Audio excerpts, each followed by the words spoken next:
الله لا إله إلا هو الحي القيوم. ازيكم أيها الشباب الحلوين، أيها الزوافين الأساطير، أهلا بيكم في القسم ال14 من الموسم الرابع من حكاية هاجن أو تشون هاجن، سيد القتلة أو ملك المرتزقة. فلو ما شفتوش الأقسام اللي فاتت هتلاقوها في القناة في قائمة التشغيل في التجميعات أو من أي مكان أنتم عايزينه. وبدون مقدمات ما تنسوناش أكتر من اللايكات، ويلا بينا نكمل حكايتنا ونصلي على نبينا. وبنكمل بقية الأحداث، وبعدها بنروح لقصر الشيطان السماوي وبنشوف ليتشون الشيطان السماوي هو بيقول هل بيمشي من عند شاولين عشان يتصرف لوحده. فبيقول له يوسون ايوه، المره دي انا عاجز ان انا اشوف اهداف او نوايا السيد الشاب سوريا. فبيقول له ليتشون ايا كان الموضوع فهو حصل على هدفه. فبيستغرب يوسونج من كلام الشيطان السماوي واللي بيكمل الاهم من كده كله هو ان سوريا بيدفع التحالف السماوي الصالح للهاويه، وموازين القوه في السهول الوسطى بدات تترجح بعنف بسببه. فبيقول له يوسونج هل قصدك انه غايته ما كانتش السلام يا سيدي؟ فبيقول له ليتشون خلينا نكون دقيقين، غايته المطلقة كانت إحلال السلام، رغم إنه رغبته الأعمق في نص كل ده كانت تصفية زعيم التحالف السماوي الصالح في أقرب الأوقات. فبيستغرب يوسونج وبيقول ليتشون بنفسه في الوقت الحالي حتى عيني عاجزة تشوف إيه اللي عايزه الولد داك وإيه اللي بيسعى ليه.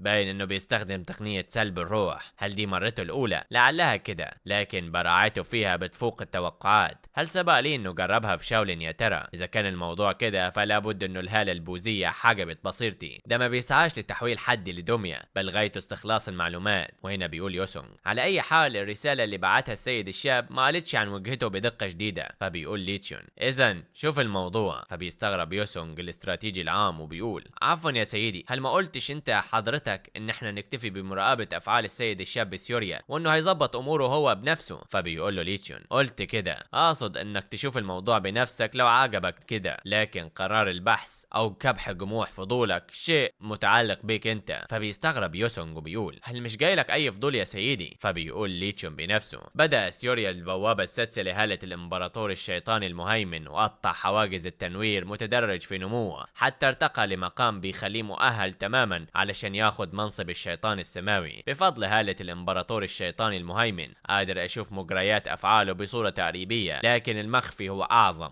الفضول بيجيلي بجد، يا ترى ايه اللي بيخبيه التلميذ الغامض ده اللي حطم كل توقعاتي؟ ومنين بينبع كل الغضب لا لتلميذ ما خدتش بالي منه ابدا في البداية؟ لعلها فرصة كويسة علشان ننقش هيبة الشيطان السماوي في قلب السهول الوسطى، ومش هيكون ده سيء ابدا. ولجانب كده في حاجة تانية، وبيقول ليتشون ليوسونج باين انه جا الوقت ليا كمان عشان اشم نسيم العالم الخارجي قريب. فبيستغرب يوسونج وبيقول له عفوا قصدك ايه يا سيدي؟ فبيقول له ليتشون ولا حاجة، بيجيلي شعور بانه احداث حلوة قوي جاية في الطريق، احداث محدش هيتوقعها ابدا، وعندي حصن الدم الفولاذي. وبنشوف جيوم بيقول هل جالكم اي اتصال من ملكة الجمال المحلق؟ فبيقول له كون لسه يا سيدي. فبيقول جيوم باين انه فوضى السهولة الوسطى بتزداد يوم بعد يوم وبتكبر. فبيقول له كون صدقت القول يا سيدي، اشعل الزعيم الشاب سيوريا شرارة الفرن وما علينا غير ان احنا نرمي الحطب عليه. فبيقول له جيوم فين وجهة الزعيم الشاب سيوريا دلوقتي؟ فبيقول له كون بتشير التوقعات كلها لانه هيتحرك مع طائفة شاولين. فبيقول جيوم بنفسه هل جاء الوقت اخيرا؟ ده طالما راقبت موازين القوة في السهول الوسطى مستني فرصة كويسة ما تفلتش من بين ايديا، لكن الفرصة الحاسمة ما جاتش لسه. فلو بدأ حصن الدم الفولاذي بانه يشعل فتيل الحرب لكان العبء كله هيقع علينا احنا. عشان كده وبينما كنت مستني جه الزعيم الشاب للطائفة الشيطانية علشان يفتح سدود الطوفان، توحيد العالم تحت راية واحدة. حلم لسه غامض قوي، ولكن لو كان ده حلم ضبابي فده هو الفرق بين انك تخطو الخطوة الاولى وبين انك توقف محاولة. وبيقول بعدها جيوم هكمل وقتي في ساحة التدريب حتى الليل، وكمان ابعت جنود رماح التنين مع ملكة الجمال المحلق لشاندونج. فبيقول له كون حاضر يا سيدي. وبنشوف جسد جيوم لأول مرة، جسد شخص حرفيا معضل من كل حتة. وبيقول هل ما جاش الوقت لسه ان انا احط حياتي على المحك واعمل مقامرة بكل حاجة عندي؟ وبعدها بنروح عند بطلنا وبنشوف دونج بيقول له انا حطيت بانج في العيادة بامان، بيقول انه حتى لو اتشافت بمعجزة فاحتمالية رجعتها لعقلها شبه معدومة. فبيقول له بطلنا ممتاز اوي، عملت شغل كويس. وبيسأله دونج ايه هي وجهتنا دلوقتي يا سيدي؟ سيدي؟ فبيقول له بطلنا جبل تاي في شاندونغ. المعلومات اللي استخلصتها من بانج بتفتقر للدقة، كل اللي قدرت ان انا اعرفه هو انه ملكة الجمال المحلق او ملكة السم مستخبية في بقعة ما جوه شاندونغ. شاندونغ حاليا تحت نفوذ عشيرة هونج بو. فبيقول له دونغ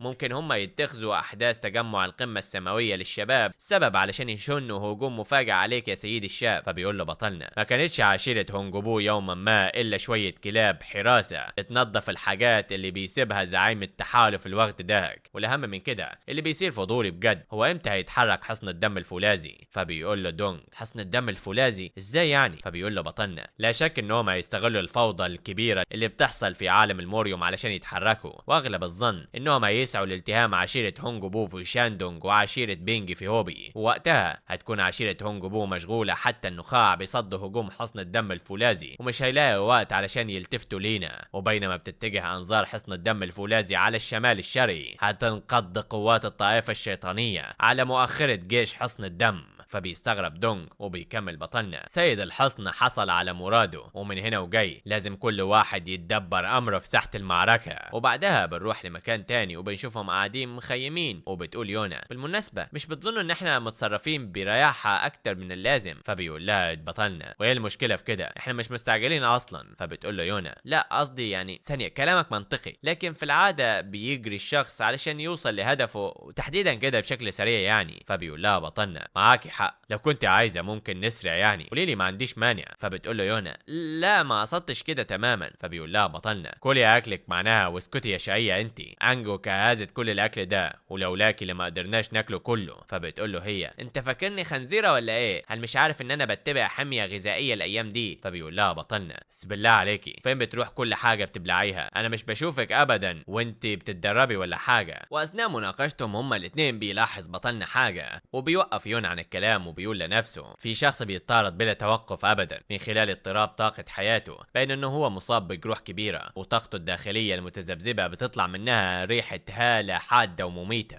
مش سيف بل هو رمح. لو مشيت الامور على الشكل ده هيمروا من هنا عابرين. تجاوز الموضوع والمشي لقدام بيشعرني بعدم الارتياح لسبب ما، فحتى لو كان مصاب الا انه هو خبير قادر على اطلاق كل الطاقة الهائلة دي نادر الوجود في الموريوم. خبير متمرس ما بتقلش مهاراته كتير عن دونغ وبيفعل بطلنا قوته وبيستقبل سيف الشيطان السماوي وبيجري بعدها فيه وبيقول انتم خليكم هنا واستنوني اللحظة. فبتنده يونا عليه وبتقول سيدي الشاب هل حصلت اي حاجة؟ فبيقول دونغ ايوه حصلت ما اقدرش اتاكد لكن بيجيلي شعور ان احنا هندخل متاعب قريب قوي. وبنشوف بعدها شخص بيجري باقصى سرعته وهو بيقول هاللعنة مين كان هيفتكر انه المسخ العجوز ديك ملكة الجمال المحلق هتكسر عهدها مع سيد الحصن. وبيكون ده قائد جنود رمح التنين واللي اسمه يانغ هوي وبيقول لنفسه انا هسأر لنفسي من الاهانة دي اقسم ان انا هعمل كده. وبيطلع بعدها صوت بيقول ده شيء مثير للاهتمام الفنون القتالية اللي بيعرضها جسدك كافية علشان تنصبك كأحد طغاة المنطقة بلا منازع. فبتفسر بايه افعالك الغبية وكأنك مبتدئ عمل اول خطواته في عالم جيان هو دلوقتي. فبيوقف بعدها اللي اسمه يانغ هوي ده وبيقول مين هناك اتكلم. فبيطلع بطلنا وبيقول ايه رايك تنادي باعلى صوتك دلوقتي وتعلن عن مكانك؟ ها اعمل احتفالات هنا اضرب شوية مفرقعات هل ما كنتش انت اصلا مطارد من شوية؟ فبيقول يانغ هوي مطارد تاني هل انت من كلاب ملكة الجمال المحلق كمان؟ فبيتفاجأ بطلنا وبيقول ايه ملكة الجمال المحلق؟ انت هل كنت هربان من قبضة ملكة الجمال المحلق؟ فبيقول له يانغ هوي ايه قصدك ايه يعني مش فاهم؟ فبيقول له بطلنا جاوبني هل كنت متلاحق من قبل الملكة السخيفة ديك؟ وبيطلع بطلنا الطاقة الشيطانية بتاعته. فبيدرك يانغ هوي الطاقة الشيطانية وبيقول لنفسه دي طاقة شيطانية جديدة قوي مش مجرد شيطان عادي ده خبير منقطع النظير. وبيقول له بطلنا هسألك للمرة الأخيرة هل كنت مطارد من قبل؟ وهنا بيحس بطلنا بطاقة جديدة جدا جاية من ورا يانغ هوي وبيقول في طاقة شريرة بتقرب طاقة شريرة بتفوق طاقة بانج بمراحل. وبيقول بعدها يانغ هوي هم وصلوا ليا. فبيقول بطلنا هل دول هم كل اللي كانوا بيطاردوك؟ فبيقول له يانغ هوي ايوه كلاب بتاخد امرها من ملكة الجمال المحلق المسخ العجوز الحقيرة دي. انا جالي خبر انه اللي بتوع عينيها عليهم ما بيتكتبش ليهم انهم ينجوا في حياتهم ابدا. دول 10 بيقاتلوا ككيان واحد،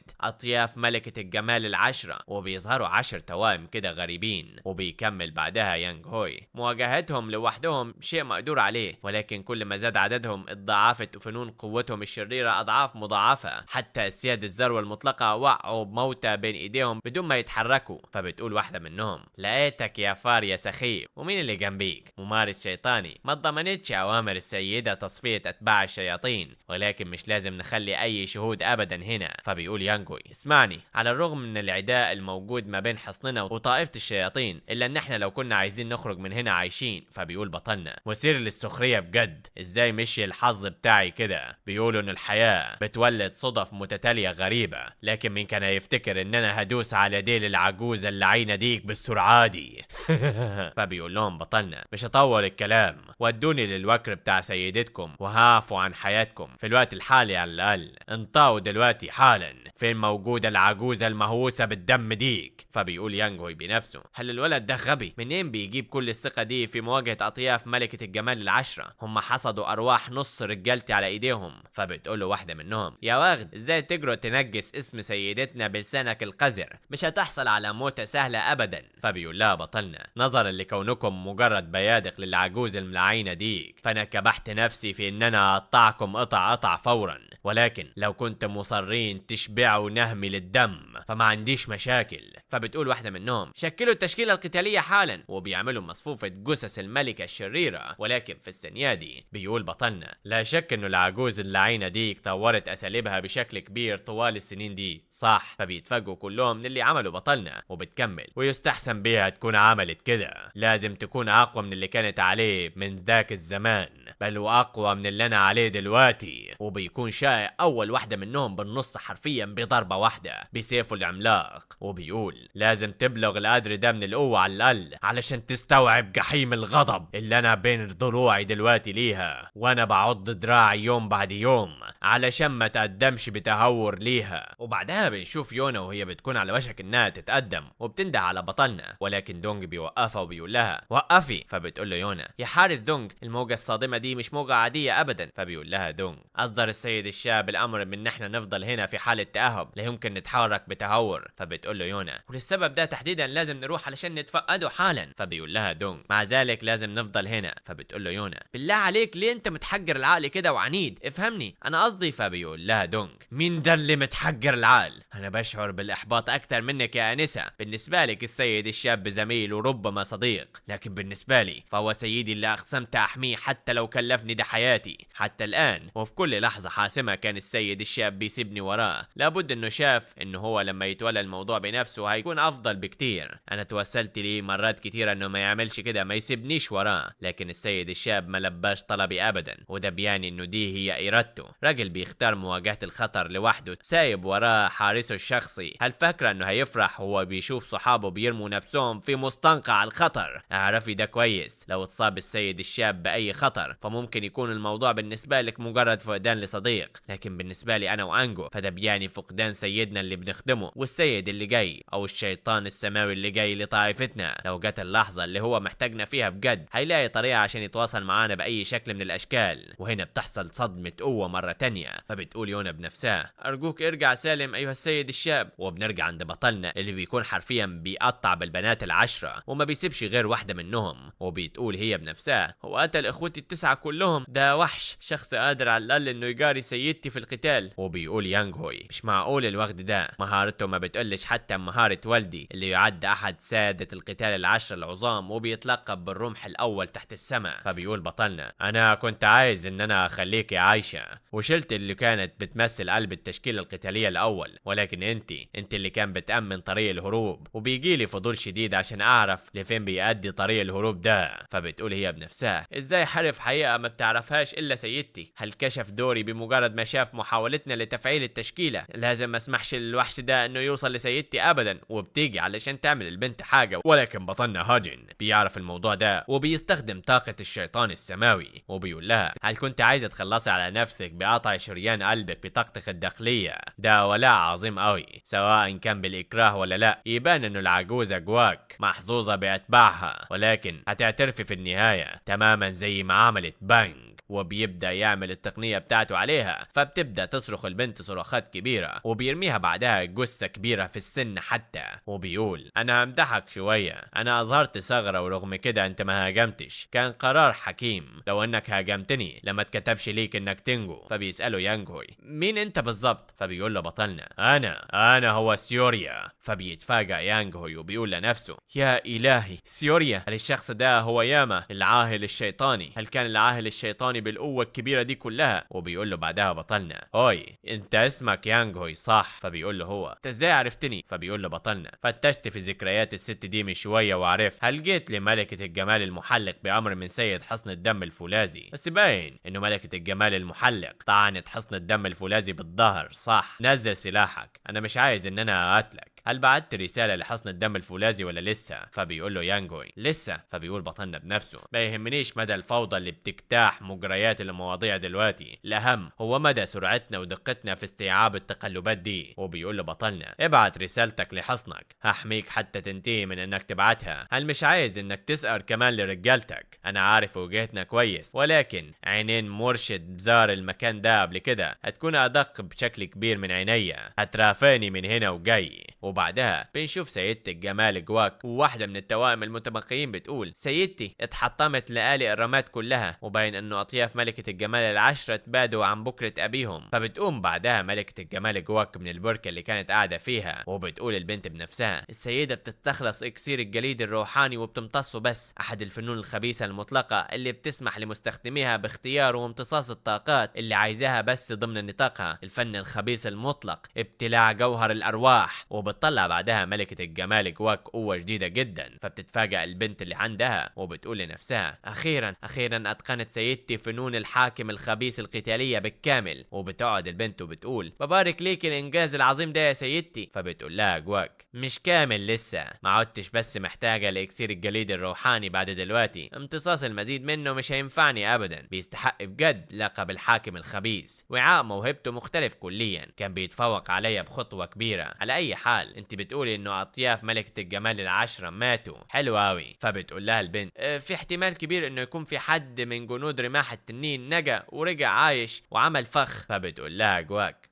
مهارة الرماح ديك اضعف من انها تصمد قدام الاطياف العشرة، هل ساعدوا اي شخص يا ترى؟ فبتقول لها البنت هتخذ التدابير اللازمة. فبتقول لها جواك هل ما طلبش مننا سيد الحصن ان احنا نعيق عشيرة هونجبو؟ وبتقول لنفسها ما عدتش بحاجة عشان اسمع اوامر سيد حصن الدم الفولاذي، بمستوى طاقتي دي مش هيصعب علي ان انا اهزم جيهم ابدا. وبتقول بعدها انا غيرت رايي، عشيرة هونجبو مش هتكون ضحية اولى سيئة اطلاقا، جهزوا نفسكم، مش هنقعد هنا بعد دلوقتي، استدعي قادة الجنرالات التسعة، الكوارث الثمانية، الاموات السبعة، السحب الستة، وحتى الحرس الخمسة، كلهم هنبيد عشيرة هونجبو عن بكرة ابيها ونحط مكانها قلعة الشر السماوية. في العصر المضطرب ده اللي بيتنازعوا فيه الابطال على السلطة، هعلن للعالم كله ان انا وحدي الجديرة باعتلاء عرش المكان ده. وبتجهز بعدها نفسها وبنروح عند جيهم وبنشوفه لسه بيتدرب، وبيقول هل ده حتى كافي؟ مع تعاقب العصور بتتطور فنون القتال، وما عادتش العوالم المجهولة مجرد ارض غامضة مليها الضباب. مع ذلك انا لسه عاجز عن تحطيم باب حديدي واحد عمله خبير مطلق من الماضي. اتملكني الغرور بجد، ازاي انا ممكن اطمح لتوحيد العالم بفنون قتالية ما وصلتش لسه حتى انها تتقارن باساطير ماضي قديم؟ سيبك عن الناس اللي في سني في العصر ده، كل اللي علي اعمله هو ان انا اجري على القمة من تاني. لو طمحت عشان اكون الاقوى في كل العصور بدلا من الاقوى تحت السماء، هوصل لمقام لا يمكن حد يوصله ابدا. وهنا بيجي كون وبيقول سيدي. فبيقول له جيوم في حاجة؟ فبيقول له كون فرقة جنود رماح التنين اتبادت بالكامل. فبيتفاجئ وبيقول له انت بتقول ايه بالظبط؟ اتبادت فرقة الرماح المكونة من 100 راجل على ايد مين بالظبط؟ فبيقول له كون على ايد ملكة الجمال المحلق. بعت قائد رماح التنانين يانج هوي رسالة شخصية بتقول انه هو الناجي الوحيد وانه هو لسه هارب. فبيقول جيوم ملكة الجمال المحلق الوغدة ديك كنت عارف انها تكشر عن انيابها يوما ما، ده بيان انها اختارت موتها بنفسها. فبيقول له كون وفي حاجة تانية يا سيدي. فبيقول له جيوم جيوم ايه تاني، في حاجة تانية ازاي يعني؟ فبيقول له كون قائد الرماح متواجد حاليا برفقة الزعيم الشاب سيوريا. فبيقول جيوم انت قلت ايه ازاي يعني؟ فبيقول له كون بيقول انه هيتوجه برفقة الزعيم الشاب سيوريا علشان يطيح بملكة الجمال المحلق. فبيقول جيوم بنفسه الزعيم الشاب سيوريا هل ناوي تعمل كده حتى بدون ما تلمح ليا بكلمة؟ وبيقول جيوم استدعي موسانج وكلفه بقيادة فيلق أشورا. فبيقول له كون أمرك يا سيدي. وبيكمل جيوم خليه يتواصل مع وفد المبعوثين اللي بعتوا التحالف السماوي الصالح وتعقبوا قوات الطائفة الشيطانية اللي استخبت. وبيقول لنفسه إذا هتكون معركة بيخوض كل طرف فيها معركته لوحده. اسمعني أيها الزعيم الشاب، حتى أنت مش هتقدر تخرج من السهول الوسطى سليم بعد دلوقتي. وبعدها بيرجع بطلنا مع يانغ هوي وبيسأله دونغ سيدي الشاب هل انت بخير؟ فبيقول بطلنا طبعا انا بخير. فبيسأله دونغ ولكن مين اللي جاي معاك ده؟ فبيقول له بطلنا الرماح ده كلب الصيد اللي هيمسك ملكة الجمال المحلق. فبيتفاجأ يانغ هوي من كلمة كلب الصيد وبيقول بطلنا بنفسه على اي حال تعابير وشهم كلهم باين ان القلق اتملكهم كلهم عليا. وبيقول بطلنا بكل مرة بيتكرر الموقف ده انا اعتذر لكم. فبيقول له دونغ ازاي بتقول كلام زي ده يا سيدي؟ فبيقول له بطلنا حصل الموضوع فجأة ما قدرتش ان انا اخدك معايا، انت حارسي الشخصي ومع ذلك دايما بسيبك ورايا كده، انا اسف يا دونغ. فبيقول له دونغ لا يا سيدي مهما كان رايك بيا فانا مش هوقف عن تكريس نفسي وولائي المطلق ليك. فبيقول له بطلنا لا ابدا هضطر اناقش الموضوع ده معاك بجديه بعدين، لكن شايف انه من الافضل ان انا اوضحه لك دلوقتي على عكس ما انت فاكر انا مش بعتبرك مجرد حارس شخصي. فبتتفاجئ يونا وبتقول لنفسها الكلام ده ممكن يجرح الحارس دونغ قوي. وبيكمل بطلنا انا ما بعتبركش حارس يا دونغ بل تابع وصاحب درب وصديق كمان. فبيتفاجئ دونغ وبيكمل بطلنا الموضوع مش بالجديد صح؟ فده اللي انا كنت بقوله لك بين الوقت والتاني. فبيقول له دونغ ده شرف ما اقدرش اتحمله ابدا انا يا سيدي. فبيقول له بطلنا وللسبب ده ما بصيتش ليك يوما ما كحارس شخصي. صحيح ان انا عرضتك للخطر احيانا وذكرت ان انا استخدمك كبيدق على رقعة شطرنج اول ما تيجي اللحظة، لكن ما قدرتش ان انا استغلك ببرود. بس المرة دي الموضوع مختلف، باين انه ملكة الجمال المحلق بتمتلك شوية من الاتباع الاقوياء. في المرة دي تحديدا هتخطو انت للموت متقدم عليا على عكس فنون الشيطانية اللي بتسحق الخصوم بالقوة الكبيرة. ففنون يا كاشا بتاعتك منيعة ضد الفنون الشريرة، كون انت الطليعة بتاعتي ووديني للمكان اللي واقفة فيه ملكة الجمال وش الوش. انت فاهمني يا دونغ؟ ده هو الدور اللي لازم تكمله في المعركة دي حتى لو كلفك ده حياتك كلها. انا مش هسألك اذا كنت قادر تعملها ولا لا، نفذ المهمة دي وحط فيها حياتك على المحك. فبيقول له دونغ انا هسمع اوامرك يا سيدي الشاب وهعملها اكيد. فيا ترى ايه اللي هيحصل بعد كده؟ ولا يوصل بطلنا اخيرا لملكة الجمال اللي شالت دماغه من على جسمه قبل كده؟ كل ده واكتر هنعرفه في الاقسام اللي جايه من حكاية هاجن ملك القتلة. فلو وصلتم للدقيقة دي من الفيديو فانتم اساطير الاساطير، وما تنسوناش من اللايكات الاشتراكات، صلوا على الحبيب المصطفى، اذكروا الله. اشوفكم ساعتها بخير ان شاء الله. شكرا على المشاهدة، سلام.